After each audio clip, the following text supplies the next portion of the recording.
Ho avuto la possibilità, anche lottando un po' con i miei genitori, di iscrivermi a una scuola di danza intorno ai 14 anni e mezzo, tenuta da due maestri slavi di Belgrado, quindi tecnica russa abbastanza dura e pura, i quali hanno avuto, insomma, la geniale idea di convincermi che era la mia strada. Quindi finii poi a Roma tramite un esame all'Accademia Nazionale di Danza, quindi proseguì poi gli studi anche al liceo, all'università, diciamo in quegli anni a Roma. Per cui poi da lì insomma, ho fatto diverse esperienze in Italia, mi sono anche clamorosamente resa conto che era un mestiere abbastanza complicato da portare avanti in un paese come il nostro, quindi poi dopo diversi, diciamo, piccoli contratti a termine sono approdata all'idea che dovevo probabilmente andare all'estero. E, e quindi ricordo ancora la telefonata, insomma, con mia mamma quando mi presero all'Israel Ballet a Tel Aviv, e da lì è stata tutta un'avventura perché ho fatto questa prima esperienza in Israele e poi sono brevemente ritornata in Sicilia, poi sono ripartita per la Francia nel 99 e ho cominciato a lavorare lì per una decina d'anni circa, per cui sono passata dalla danza classica al neoclassico, al contemporaneo, insomma esplorando un po' tutti i vari linguaggi.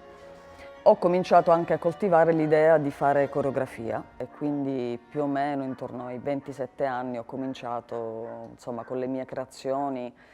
Se devo individuare delle tappe molto importanti, una sì è stata quella di Israele perché poi mi ha dato l'occasione di conoscere un coreografo parecchio importante che è Ohad Naharin, con cui ho studiato e l'ho visto lavorare con la sua compagnia, poi l'ho rincontrato a Parigi nei primi anni 2000 e mi ha aperto delle porte, no, rispetto alla cosiddetta composizione coreografica. Un altro momento importante è stato un mio viaggio alla Folkwang Hochschule di Essen, che era della direzione di Pina Bausch ai tempi, dove ho incontrato un po' quell'altra maniera di fare teatro-danza, come si suol dire, che è un po' il territorio in cui io mi muovo, anche se una definizione non è molto semplice. Mi sono resa conto che forse scrittura e danza paradossalmente sono qualche cosa che quasi si contraddice, essendo la danza un flusso costante che probabilmente non può essere neanche scritto, quindi non può essere fissato. Per cui ho compiuto un po' diciamo, una riflessione in questo senso attraverso gli ultimi lavori, perché il coreografo ha uno strano ruolo, nel senso che spesso i registi si appoggiano ad un testo già preesistente, il coreografo scrive,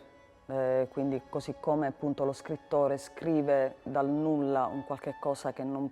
preesiste, ci si appoggia di volta in volta su elementi diversi, è una sorta di scrittura democratica, quindi molto viene dato dai danzatori, dalle personalità di chi lavora con te, molto viene dato dalla musica, moltissimo viene dato dallo spazio e dal luogo di lavoro. Credo che sia un lavoro che, come forse nessun altro, si nutre dello spazio, anche dei materiali, dei colori, della luce presente all'interno dello spazio.